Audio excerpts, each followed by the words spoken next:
Welcome to the third in the cybersecurity sessions that we're Digital NNS is organising for community organisations and NNSs. And today's speaker is Kirsty Adams from Digital Eagles, and we are just going to go into introductions now. So we just hang on while I share the screen I've got for the introductions. Where is mine? There we are. Oh no, that's the wrong one. So even the experienced presenters sometimes share the wrong screen. So make sure when you're on your thing, whatever, that you make sure the best thing this is one of my tips: close your screen, all the screens you don't want to share with other people. So there you go. Okay. So here's the just a brief outline of what we're doing today. We'll have welcome introductions, we'll have a presentation from Kirsty, we'll have time for Q&A and any asks that people have, and then feedback on the session, because it's the last of the 3 sessions that we've organised. So welcome to our speaker today, Kirsty from Barclays Digital Eagles. She has worked for Barclays for 18 years and spent the last 3 years with the Digital Eagles supporting customers and communities with their digital skills. Barclays Digital Eagles are here to help everyone make the most out of being online, from social media with family and friends to finding ways to look after your money or taking an online course and paying the bills. We can help you keep up to date and stay safe online. By boosting your digital skills, you'll be able to grow more confident in an increasingly online world. And with a range of virtual events, online learning and tools, Barclays Digital Eagles are here to help you take the right steps to suit your own journey. And we'll give Kirsty Adams from Barclays Digital Eagles the floor. Thanks, Kirsty. You can take it away. Brilliant. Thank you all. So I'm just going to share my screen with you all, and hopefully you'll be able to see that okay? Yeah. Brilliant. So today I'm going to be taking you through our version of digital safety, fraud and scams. So following on from kind of all the great sessions that you've had. So this session today, it will cover understanding more around the difference between fraud and scams, really defining what fraud is, what a scam is, helping you be confident in explaining the difference between the two. We're going to look at kind of the psychology behind fraud and scams. So those techniques that those fraudsters and those scammers that are using to manipulate people to not only get their money, but get their data as well. I'm going to share some top safety tips of how you can set strong passwords to keep your devices and your personal details secure, but also what to do if you fall victim. We'll give you guidance on kind of what to do if you're falling victim for a fraud or a scam. Now, with my sessions, I like people to get the most of them.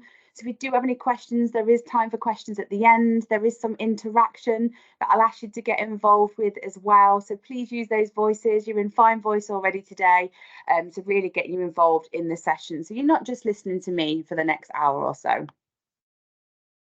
So if we start with a little bit more around the introduction to digital safety, fraud and scams. So I'm going to share some stats with you, and these are not to frighten you, but just to highlight how important the conversation we're having today really is.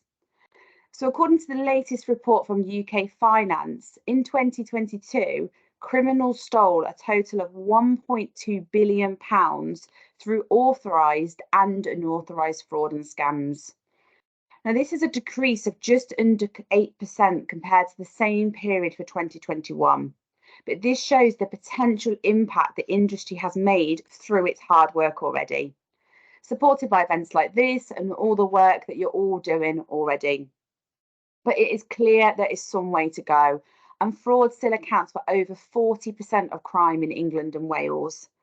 And during 2022, criminals have continued to focus activity mainly on social engineering their victims, usually with the intention of tricking them into authorising a payment to an account with their control. And this is what's known as an authorised push payment or app fraud. And in the latest report from the Office of National Statistics, 61% of the fraud and scams committed in the year ending March 2022 was cyber-enabled. So cyber-enabled crimes are traditional crimes that can be increased in their scale or reach by the use of computers, computer networks, or other forms of information and communication technology. So that's just a little bit around the scale of the problem. So let's look more at fraud or scam. Now, people often talk about fraud and scams as if they're the same thing. However, they are slightly different.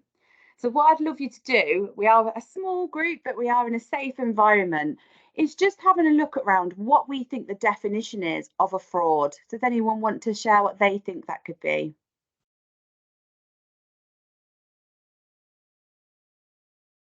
I think I'd say a fraud is when someone would like pretend to be a company, pretend to be an official company and try and get money out of you that way. Okay. Mm. Anyone think any That's based on different? nothing. Don't worry. No, I like people being brave and sharing. Don't worry there.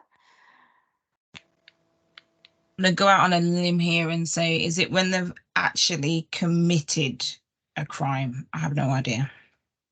So you're both on a similar sort of page there. So I'll share the actual definition with you. So fraud is a criminal act to deceive you and take your cash. It's a transaction you didn't make or authorize. For example, a fraudster gets hold of your personal information. They might steal your debit or credit card details, and then they'll spend using your card. So that's the fraud element. A scam is similar, but that is when you're tricked into making or authorizing a payment into a criminal's account. So very similar to what we were saying at the start, but they'll pretend to be someone when it comes to a scam. So they'll pretend to be the police, your bank, friend, a business. They're trying to convince you to send them money. They might use emails, phone calls, or texts to look and sound genuine. So fraud is where they're trying to deceive you, whereas a scam is they're trying to trick you. They do sound very similar, but they work in slightly different ways. So has that helped there to understanding a little bit between the two? Yeah, the a scam is also, I mean, they can tell you who they are, but you can win a load of money if you do something. So they're not pretending to be somebody else. They're just trying to trick you by using your greed or whatever to, lure you in. Yeah, and we're going to cover more around that in a moment, Pauline. So it's a really great spot in there that you've shared. So fabulous. So we're going to look more now around the psychology behind it. And just like Pauline said, greed is one of the first things there. But one of the reasons scams continue to be such a problem is because scammers have become very clever at manipulating us. They get us to behave in a way we wouldn't normally do. Whereas fraudsters looking to get your details use a process often called social engineering. I'm so sorry, that's my front door. Just give me one moment there. Working at home problems. So now's maybe a good time to ask if anybody has actually been defrauded or scammed that they know about. Sometimes you have and you don't know. I think I always get done by the like the cash point ones. So I think I've never been scammed in the internet world, but I think I'm always losing my details in the real world. When you put your card into a cash point and they swipe your details. I'm convinced I've had that, but I think both times I've been lucky and the bank's kind of caught it. Mainly because they tried to withdraw more money than I had.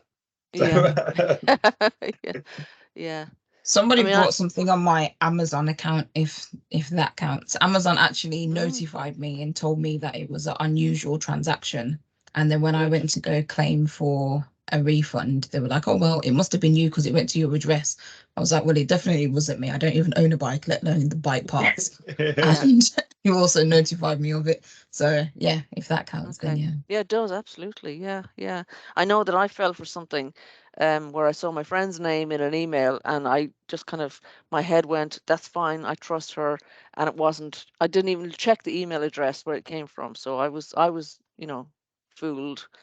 I think it's some consolation sometimes to know that we can all be fooled, even those of us would have a bit more skills. I've fallen victim myself as well, and since I've been doing this job, so it can happen to everybody. But I am back now, so thank you for holding the fort there for me. Okay. So as I was saying, fraudsters looking to get your detail, they use a process often called social engineering, and that is the act of tricking someone into sharing information or taking an action.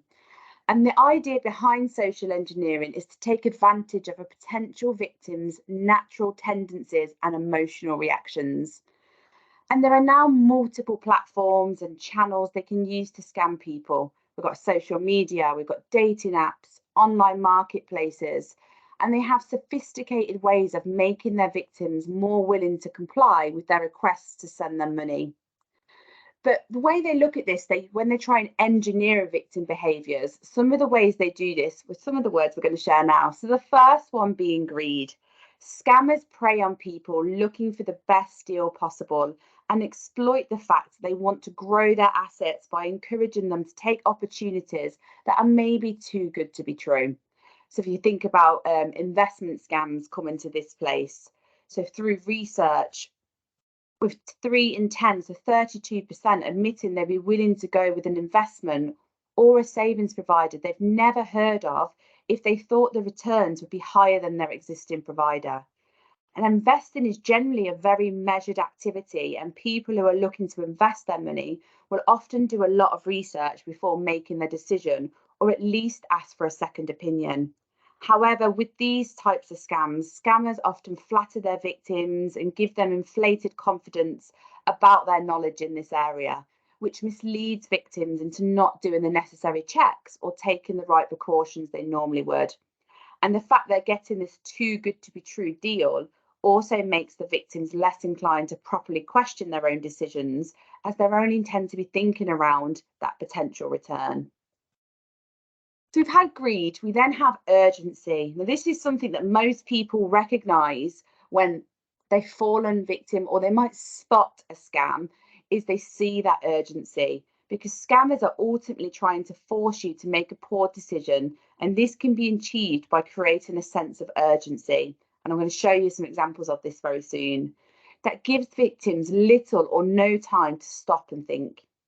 And this is often used in purchase scams. So if you think around societal pressures, we've got Christmas, Halloween, Valentine's Day, where people might be looking for last minute gifts for a loved one, or maybe willing to spend a little bit extra than they usually would. Scammers create a perceived scarcity and therefore value in what they're selling to motivate consumers to act quickly. This might be advertising something as a one-time offer, a limited edition price or availability, or rushing us into buying something that must be brought now, even if you've never seen the product in real life. And I think you only have to think around probably 2 Christmases ago when 2 big games consoles came out and people couldn't get them for love nor money, but actually they were appearing on certain social media sites and selling sites at less than the retail value, because they were trying to scam people into making these purchases. So we've had greed, we've had urgency. The next one is fear. Now, scammers will harness a sense of authority to instill fear in their victims, and this is often common with impersonation scams. They would do things like suggesting a person's bank account has been compromised, they might be overdue a payment, or they'll be fined if they don't pay the full amount. Psychologically, many of us will take these at face value if they're coming from what we believe to be a reputable institution. In fact, research at Barclays found that over 2/3 of Brits, so 64%, would be more likely to comply with a request if we believed it was coming from an institution we knew, such as the bank, the police, or even the NHS. But who are these scammers targeting? They're targeting any one of us. There's a widespread assumption that it's generally older people that scammers target. Traditionally, they might be perceived as not necessarily as tech savvy as younger people.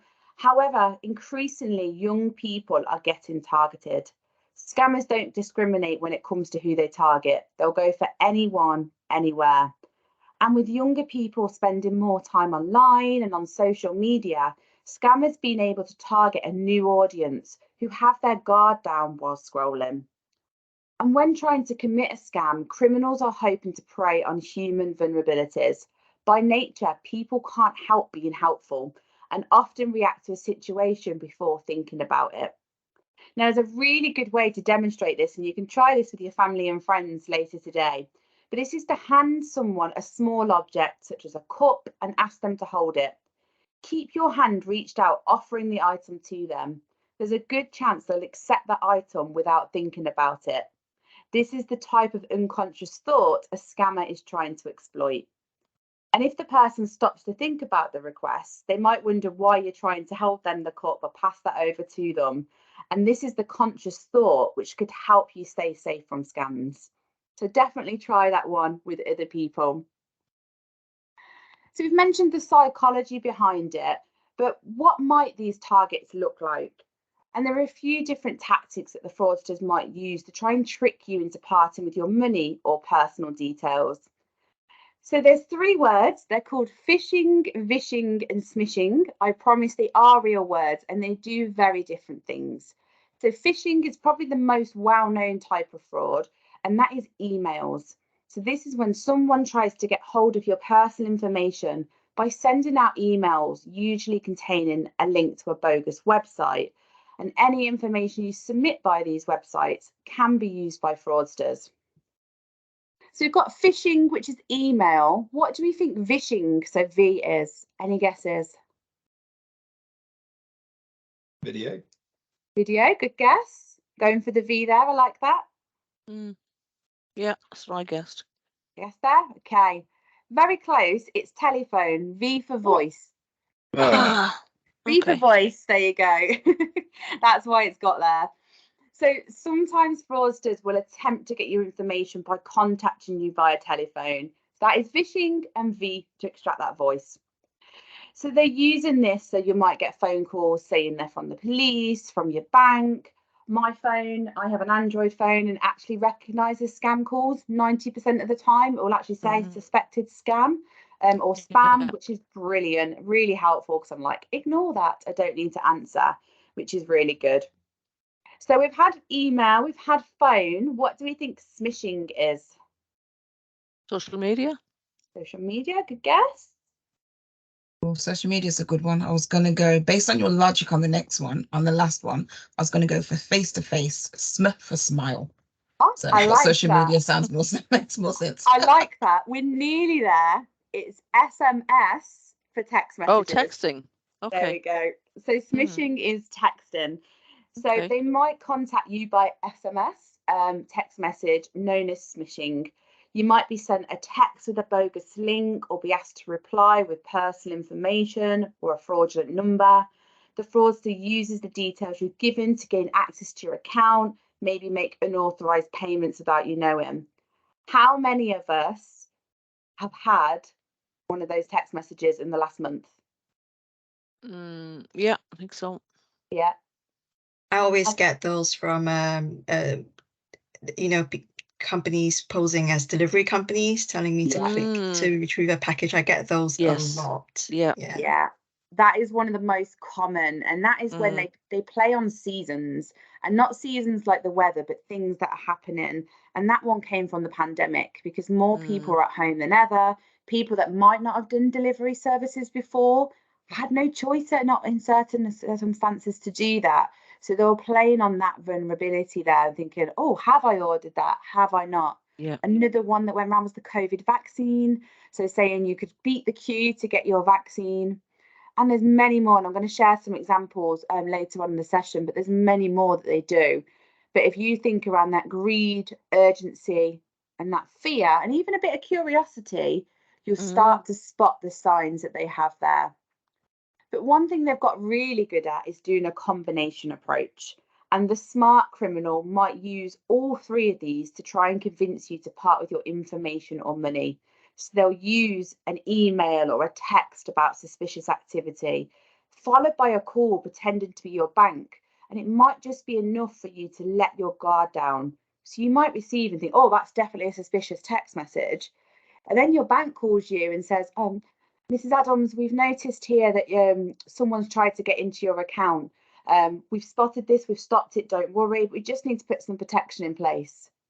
Because you think they're helping you, you then let that guard down without realising it's that combination approach of what they're looking to do. So it's always around being vigilant there. The ways in which fraudsters deliver their scams is always changing. So it's worth remembering scammers will look to target us based on what's topical or related to current affairs.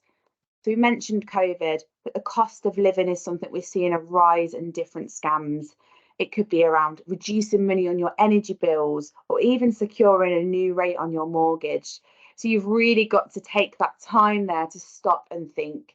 And you might have heard around Take 5, and that's exactly what they say. Stop, take a moment to think before you act. But I'll keep promising looking at some examples, and we're going to do that together now with a bit of an activity. So this is an activity called Spot the Red Flags. So you see it on screen. I'll zoom in a bit as well so you can see that. I will read them out, and I just want us to think what we've learned already and what we know already. What do we think would be suspicious and what would be those red flags? So this is a smishing, it's a text message. So we have noticed some unusual activity on your online banking account. Urgently log in via this secure link now to avoid suspension. And there's a link there. So over to you all. What are those red flags? Urgently now. Yeah. The weird Yeah. URL. Absolutely. Anything else that jumps out at you there? You think that's not quite right, or I wouldn't expect to see that? The misspelling, the variation in spelling, Yeah. capitals and yeah, capitals and lowercase mixed. Brilliant. What about that link at the bottom? Yeah, like Gina said, it's a weird old URL there, isn't it? Yeah. Is there anything missing? Your name or like any personal information that relates specifically to you. Barclays, something Your to do with Barclays. Barclays. Yeah. Yeah, some manners. And some manners, yeah, because they want you to react as quickly onto there. Oh, it's HTTP as well, not HTTPS. Fabulous. And what does the S stand for, Pauline? Secure. It does. So it doesn't mean it's genuine, but it does mean it's a secure link. Now, again, my phone won't let me open any that doesn't have that S. So let's have a look. Let's see how we did. So we got it straight away. There's that sense of urgency, that urgently, capitalization of now. There's that threat, there's that fear. If you don't click this, your account's going to be suspended. Getting to click on a link, we wouldn't necessarily do that. And that link, Pauline's noted, that link is definitely suspicious there. It hasn't got the S. It looks more like a bit of an IP address as well. So well done. We have spotted the red flags there. We're going to stay with smishing. So, dear customer, your debit card was used for make purchase of £1245 at 25th of the 7th, 2023, 11:44:21 with Tech for Now. If you do not recognise this transaction, call the fraud team now on that number. The use of grammar, the use of some of the grammar was not very professional. It was hard to read out, that's for sure. I would say that. The app now and the telephone number, normally a bank would give you like a 08 or 03 kind of number anyway, and generally bank tends to contact you by phone or by your app. They wouldn't say dear customer. Yeah. I always love how it's always a massive but really specific number as well. Yeah. They would at least they definitely wouldn't get very far on my bank account with that amount. Yeah. Fabulous. So let's see how we did there. So again, that sense of urgency, that psychology is coming through. Do this now, because you're thinking, oh my goodness, someone has spent all this money on my account. That's my paying my bills. I'm not going to have any money to live. Dear customer, there's no personalization. We've picked up on it. The large value of the transaction, you know you didn't make that. I mean, I get notifications every time I spend on my app and I panic over a £12 one. I'm like, where have I spent this? What's this for? Especially when you've got a joint account, it's very much like, who's spending now? Who's doing that? And then request to contact a suspicious phone number instead of the number on your card. So it was interesting that it was noted there where it said banks would have to have a local number or maybe an 0800 number. Most organisations now will ask you to contact them on a number you know and trust, because there are ways in which they can mimic phone numbers. You could Google it and think that looks okay. So we always say contact on a number, contact your bank. So that'll be on the number on the back of your card, the number on your statement, if you still get those. It's finding it from a number that you find rather than them provide you with. Okay. So we're going to move over to email now. So we're going to go to phishing. So this is from yourutility@gmail.com. Dear customer, there has been issue with the direct debit payment on your account. We will be cutting your utility connection in the next 24 hours unless you make payment to your bill. Click this link to fix things. Your utility. I mean, I'd love an energy provider with free Gmail account. Yeah. Yeah.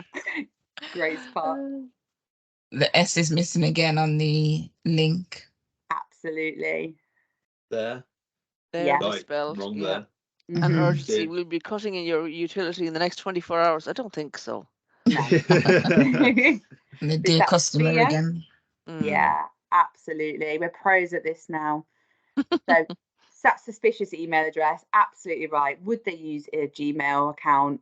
Now they do sometimes, and you might have seen this on ones you've received yourself. They do cleverly try to mimic email names.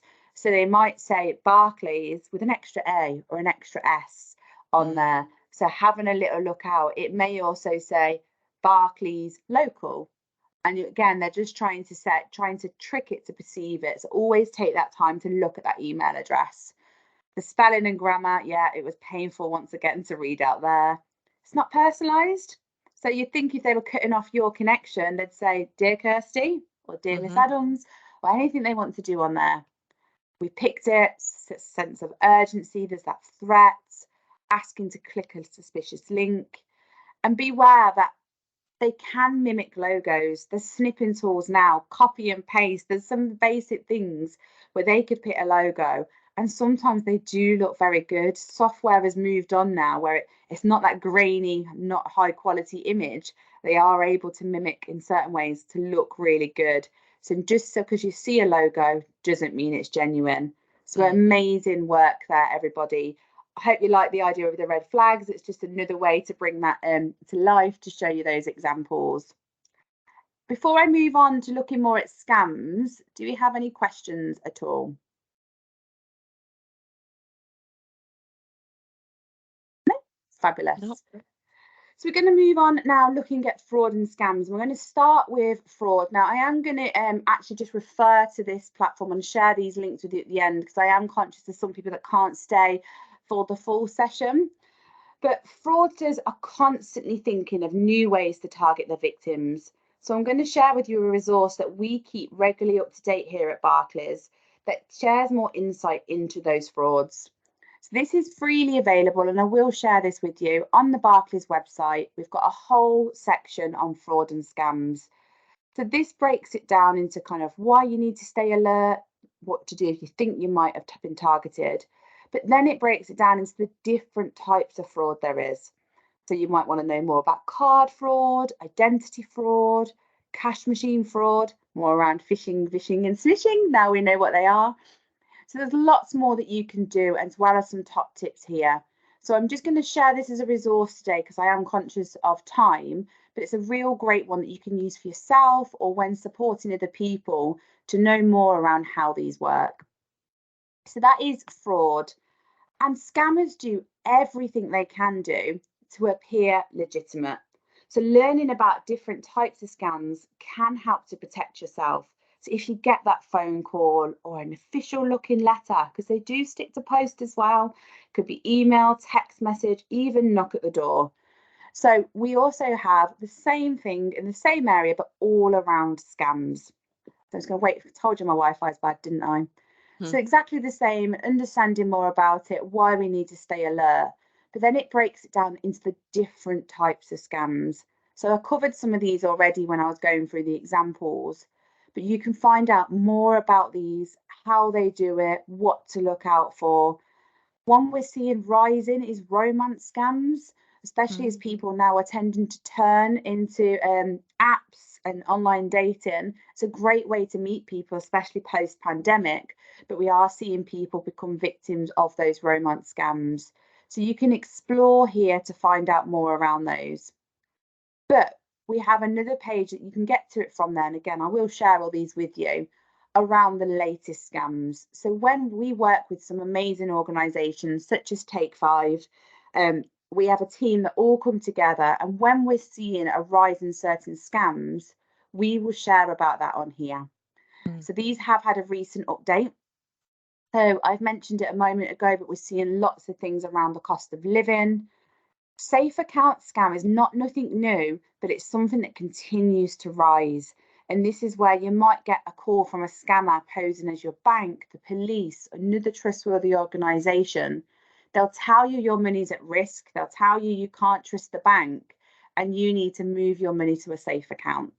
Now, 9 times out of 10, this safe account is at a completely different bank, but they trick you into sending that money yourself, which often makes it a lot more difficult, if sometimes impossible, to get that money back, depending on how quick everyone actions around that.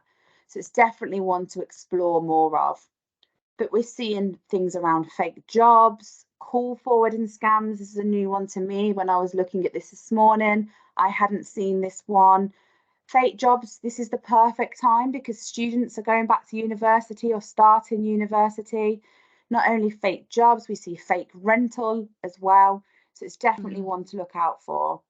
And as you explore more on here, there was also, at the start of the year, we saw a rise in the WhatsApp scam, where you might have got a message pretending to be from a child or a loved one saying their phone is damaged, contact me via here, only use this number. And then it starts off luring you in, looking for money. But you can explore these here and find out more around all the different scams and frauds that are available, well, not available, but are out there. So as I say, I have covered that quite quickly, but I'm conscious to try and get as much through in the time with everyone. But one thing we're going to look at more close. Sorry, are you okay there? Yeah, sorry. It's okay. One thing we're going to look at a bit more closely is because we're seeing this one rise and rise. Now, this typically used to be something that target young people, so kind of 15 to 21.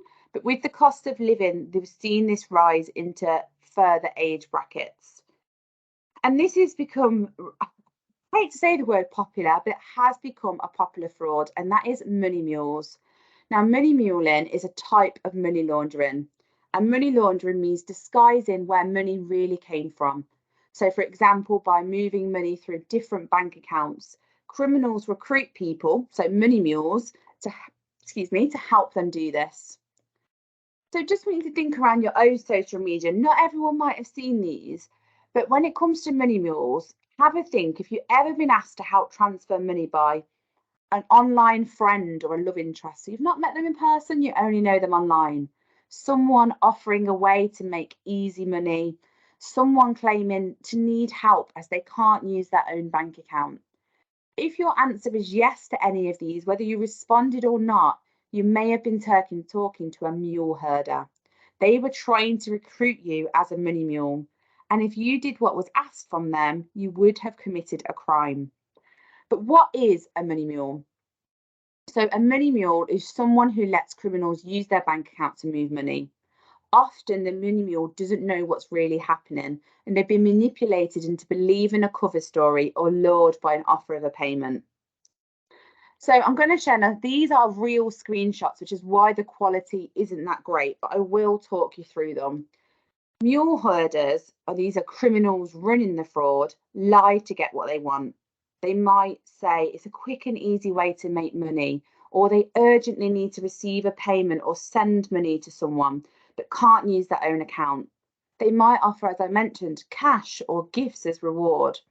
We've seen it with students where they're offering on the latest iPhones or the latest Android phones in return for letting one of these herders use their bank accounts. So they'll use a cover story to pass stolen money through your bank account. They might transfer money to you or give you cash to pay into your account. They'll ask you to pass it on by transfer or withdraw it as cash to give to someone else. They'll even ask for your online banking login details or an activation code from your banking app. This lets them access your account and use it to launder money. They might buy an item from you and ask you to pay by bank transfer. They pay using stolen money from a stolen account. You give them the item, you lose the money when the fraud is discovered as well. So you not only lost the item, you've lost the money. And criminals move money this way to hide where it really came from. And if you help, you'll become a criminal too. So the examples I'm going to show you are these real life examples of what you might see on social media. Mule herders set up fake profiles on social media. They post and advertise in quick cash or easy investments. And when you like their post or message them, they'll persuade you to follow their instructions by pretending there's no risk. Now, I get messages and friend requests like this on Instagram all the time. So you can see in their bio, you might not be able to read it, but I'll read it out. Legal, risk-free and bank-approved investments. We need £0 from you and we cover all costs. Barclays Bank is best. If you bank with them, DM us ASAP. Hello, where have you gone? Sorry, I didn't see that message. Ready to start? Hello, Petra, please respond. I'm tight on time. I've been waiting for you. Sorry, what do you need? When we then take our initial investment of £3,000 back, we split the £7,000 remaining, which means you get £3,500. Okay, I will message in an hour. I just need to get a few things done. We don't need any money from you, so please, if you have any money in your account, I know that, thank you. So they're luring them in, saying it's risk-free, you're going to make £3,500. Do you have the app on your phone? And it's giving the instructions of what to do, how to log in. And then they're sending more instructions through on here. I'll take it off your profit later. Sorry, just feeling it a nerve, that's all. Believe me, I'm confident in my skills. Just put trust in yourself for once. These are genuine messages that they've been shared with us that we've been able to put on here. So they're not in exact order. There's just some of the screenshots. We have had to cut parts of this message out for obvious reasons. But this is what they're looking to do. They're luring people in. They're getting them to use their bank account. Not just vulnerable young people, people that are worried about paying their bills, people that are worried about where their next meal is coming from. They're using people to put that through their bank account. But you'll see so much more on social media. They're really looking to get access to this. And is it a crime to act as a money mule? Yes. Handling money that came from illegal activity is a crime, even if you don't know what you are doing. If you're caught acting as a money mule, your bank account will be closed. You'll have problems opening a new one. You'll find it difficult to get credit, like student loans, phone contracts, mortgages. You could end up with a criminal record, but you could also go to prison for up to 14 years. So if you think someone is trying to trick you into money muling, block them. Block them, report it. All social media platforms allow users to block and report. And Internet Matters also provides instructions for reporting problems on platforms. And you can find that just by searching Internet Matters. So that is just to give you an insight. But as I mentioned, money muling is growing. We're seeing more and more of it. I spent 15 years in branch, and when it was more for younger people, I would have, quite rightly so, angry parents coming in, so finding out why their children's bank accounts have been closed. And we couldn't disclose why, because we're unable to, but just to refer to the terms and conditions, maybe talk to your child about their activity on their account, and that's when it comes to light. They've been tricked into someone using their account. Do we have any questions on that at all before I move on to the next part? This is quite scary, Kirsty. You know, just hearing that even if you didn't do it like as a trying to trick anybody else, if you were trying to help, if you thought you were trying to help a friend, that you could be end up with a criminal record. So yeah, this is the scary end of doing cybersecurity sessions. Definitely. Now, the banks have internal processes, and when they do their investigation, they will look at whether someone was witting or unwitting. So if they're the unwitting, they're less likely to have that criminal conviction, but still face those consequences. So it's really key that we talk around not allowing people to use your bank account, not allowing anyone to transfer any money, even if it is a friend. Now, a friend of mine believed she was helping someone from school when they said their account was closed and they needed to pay their kids. She thought she was helping him out. He had money paid in. She took it out for him. Turns out he was just playing on loads of people who went to school with, and actually she then spent 7 years trying to get that off her record. So you can really see that impact it can make. But while we talk a lot about money mules now I can't show it on this session, but there's a video from, and you can get to it via Take 5. I'll share it with yourself, Pauline, and feel free to share it with others. But it actually tells the journey of money muling, and it's all to do around what that money is doing. So it's not just simply stolen money. This is money from terrorism, the proceeds of crime, child trafficking. It's really quite scary, the journey of where this money is coming from. It's not simply just to wash dirty money, it's what that dirty money does. Okay. Brilliant. So I'm just going to move on to those top tips now. So the first one of the top tips is our Digital Wings platform. So Digital Wings is the platform I'm using now to present to you, but we actually have this open to anybody and everybody. It's a way in which you can continue your learning journey. You might want to share it with other people. You might want to know a bit more about it. So on Digital Wings, you can just search Digital Wings on the App Store, Play Store, or on your browser, and you can access our learning courses, you can access our events, but actually we have a new section for online safety, which is our Staying Safe Online Hub. Let's put my teeth back in. So there's a wonderful video from Ross here. Now, Ross is head of fraud and scams for the Digital Eagles. So he talks around why we've got this platform, what we're looking to achieve. You do need to register to access the learning, but it's just the name and email address to access that. And that's more around what we've gone through in today's session, passwords, keeping your money safe, and so on. But as you scroll down, there's more resources. So there's a cyber action plan you can create with the National Cyber Security Centre. You can access all those things that I mentioned earlier around the latest scams, the latest fraud, jargon buster, continue your learning. But down here are the resources. So actually you've got reporting scams, so you report texts and mobile calls to 7726. Does anyone know what that spells out on the keyboard on your phone? You're all going to be looking on your phones now. It actually spells out spam. So if you ever want to remember that phone number, it's spam, which is 7726. And that gets reported to Ofcom, and emails you can report at phishing.gov.uk. So that's easily accessible on there. Other resources like victim support, Take 5, action fraud, and so on. And actually just say if you want to help other people with this, you can also look to become a digital champion. That is one of the resources that we have there for you as well. And there's some more top tips I'm going to share with you later on.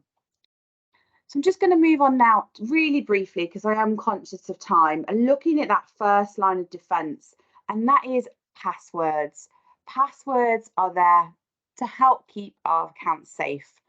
So this insight here is provided to us from NordPass, and these just show the top 10 worst passwords of 2022. And actually, some of the data we've seen previously, there's millions of people using these passwords. And what you'll look is they all have something in common, that they can be cracked within seconds. The amount of people, I think it's something like 22 million people are using the word password. People are using 1, 2, 3, 4, 5, 6, 7, 8, 9, and so on there. So there's some amazing resources that you can utilise to support with passwords. But our top tip is to look at 3 random words. So if you look around your room, so I've got a cup, a pumpkin, a candle.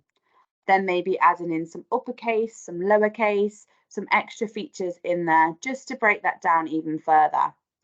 Now there is a site, you can just search on your browser, how secure is my password, and it will take you to a site, and you can just put in there, please don't put your actual passwords, but you can put in, just be a little bit cautious, you can put in variations of passwords, and they'll tell you how long hypothetically that would take to crack. Now, you don't just want millions, you want more than that. You want to really go to those really secure passwords. And a question that we get asked is, well, how do I remember these? How is it safe? Within Digital Wings, there's a whole section around passwords and how you can continue that. So things like password managers, how to find the right one of those, is it okay to write them down, and so on. But there aren't just the sorry, Kirsty, did somebody have their hand up? I think I saw it briefly. Oh. My question was answered. How do you remember them? Because I know that you're not meant to use the same password. So I know I definitely wouldn't remember the 3 things that were in my room by the time I walk out my room. So absolutely. So explore on Digital Wings all around passwords. Password managers are fantastic. If there's one tip I would always say is make sure your email is the strongest password, because that is your gateway to everything. Because if you forget your password, what do? What happens when you click forgot password? It gets sent to your email to reset. Exactly. So your email is the gateway to everything, because if they crack your email password, they could just go onto all different sites and say forgot password, forgot password, forgot password, and that then comes through. So make sure all your passwords are strong, but make sure that's the strongest, make sure it's unique, it's not the same as any other passwords that you have there. There is another site as well, and you'll find this on Digital Wings, and it's called Have I Been Pwned? Now, it was supposed to be Have I Been Owned, but they made a mistake and went with it, so it's a P instead of O. And you can put in there your phone number, your email address, so Have I Been Pwned? And on there, it will tell you if you've had any data breaches. So that is a really interesting one to look to see if you have anything where you might have a weakness where your details, your passwords, your email addresses might been divulged. And when I first did this, I had 15 on one of my email addresses, so 15 data breaches. But again, you'll find all of that on Digital Wings. But there are other things that we've got to be aware of as well. And it's not just passwords in the physical sense. We now have things like on our devices, we have an option for a pattern. We have options for pins, passwords, biometrics. And actually your phone now, when you get a new device, it will tend to do biometrics as default, and then you add the others in because they see that as the most secure. And it's not like James Bond films where it's like, I'm going to use sellotape and I'm going to copy someone's fingerprint, because it doesn't just use your fingerprint, it uses your pulse. So your pulse forms part of your fingerprint when it comes to biometrics. So that is something to be aware of there. And think about is that something that Barclays are recommending? We don't make any recommendations. We're not able to do that, but we just share the insight. And actually, I personally use biometrics, if that helps, on there. Now I know more around it. I also have a backup. So I have it in my settings on my device. If it fails too many times, it will make me input a password. And that is quite a lengthy password that I have there. There is something else I've done as well, Pauline, just to that question, is I have a SIM pin. I don't know if anyone's aware of that. So if my phone restarts, battery's died, I've charged it again, or put my SIM in another phone, before I can access it on my phone, my SIM card has a pin. That's just an extra layer of security that I've put in from what I've known from doing this job. So that'd be another thing I would suggest to have a look at, is not just have a pin for your phone or biometrics, protecting your SIM card as well. But if you want to know more about that, you can go on to the National Cyber Security Centre. They're completely unbiased. They will tell you what they feel is the most secure, understanding more about it as well. And again, you can link to that through Digital Wings. Again, I'm conscious of time, so I'm just going to go through to the next part here. So two-factor authentication, is that something we're aware of? Does anyone use it currently? Yeah, all the time. All the time. Brilliant. So I don't need to share that video there, but two-factor authentication, again, the National Cyber Security Centre, they recommend we use that where possible. Now you'll notice some things like your banking, social media uses it now, certain apps, and things like PayPal. When I'm spending online, it will do it as well. It's a great way to put that extra layer of security. Now I have a work phone, so in my higher value accounts, I make it go through to another device. So it's not just another method, I use another device in that scenario as well. So it's really looking at putting that extra layer of security on to protect your accounts. And again, within Digital Wings, there is more on that. But I'm just going to share our last kind of top tips with you here. So the first one, we discussed it earlier, but really looking to protect yourself is check those links. While links in emails or texts from friends and family may be fine, it tends to be TikToks that goes on in my group chats. But don't click on any links or open any attachments in unsolicited emails, in texts you weren't expecting.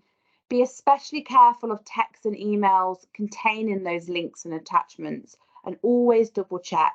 If something feels unsafe or you're unsure, it's a bit unusual, remember to check and act with care. What I would also say here, if it's out of the blue, so say you've got a friend that you talk to a lot, but they all of a sudden they send you something on Messenger saying, oh my God, look at this photo from us, and they put a link. It could be that they've been hacked and they've had someone take over their account and they're looking to use that friendly face to lure you in. So if something's out of the blue and unusual, that should be one of those red flags again there for you. Always ask questions and do your research. Read reviews of sites and companies you're thinking of dealing with. Don't rush into making any payments. Check their web address, make sure it's genuine, check there aren't subtle misspellings in the web address, and make sure there's that padlock symbol next to the address in your browser. So I've left my address browser here. If you can see, there's a padlock. That is another kind of sign that the site you're using is secure. Again, you need to take it more than just that padlock, but you can see it's got the padlock and it's got the S. And I know this is a site because I check this in and I use this site every single day. Talk to someone you trust. Always speak to a trusted friend even, or family member. And if you're unexpectedly asked for money, and be prepared to listen to their opinion. Remember, if you feel embarrassed or uncomfortable talking about the situation, it's probably a sign that something's not right. Consider consulting a qualified financial advisor before investing your money. Never share your bank details, contact details, or personal details with someone you don't know. And if it sounds too good to be true, it probably is. Be aware of those suspiciously good bargains, especially on social media.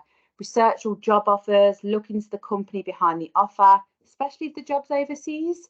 Stick to well-known sites for job searches. Don't apply for jobs that you only see on social media, and never accept money into your account if you don't know where it's from. But if you've gone through this today, or you might know other people that you think, what would I do if I fall for a fraud and scam?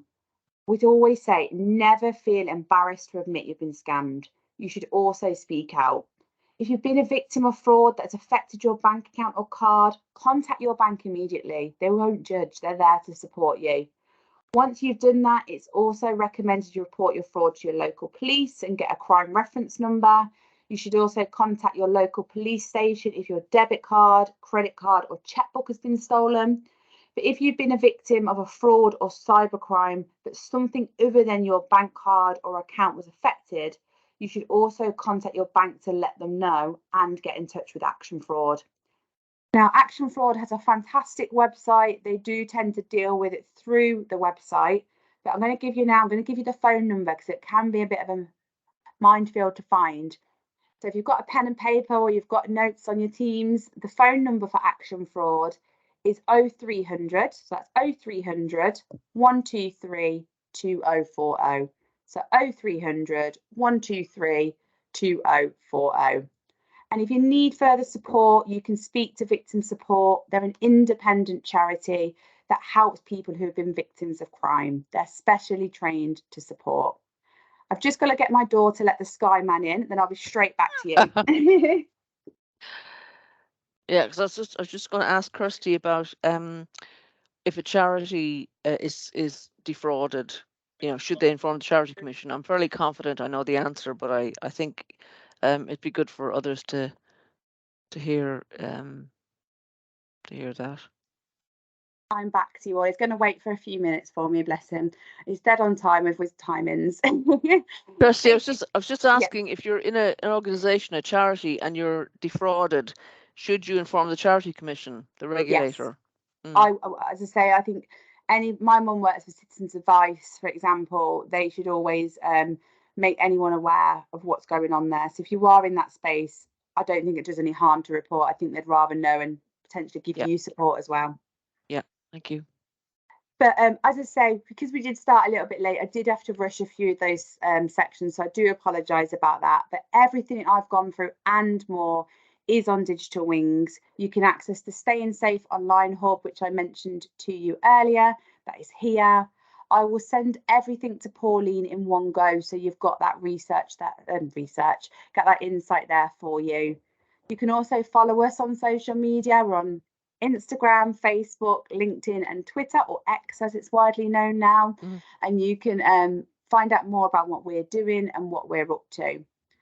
This is the third and last of the cybersecurity sections that we've organised, but I think there is interest in possibly doing them again. So we will consider doing this again in the future. Staying safe online.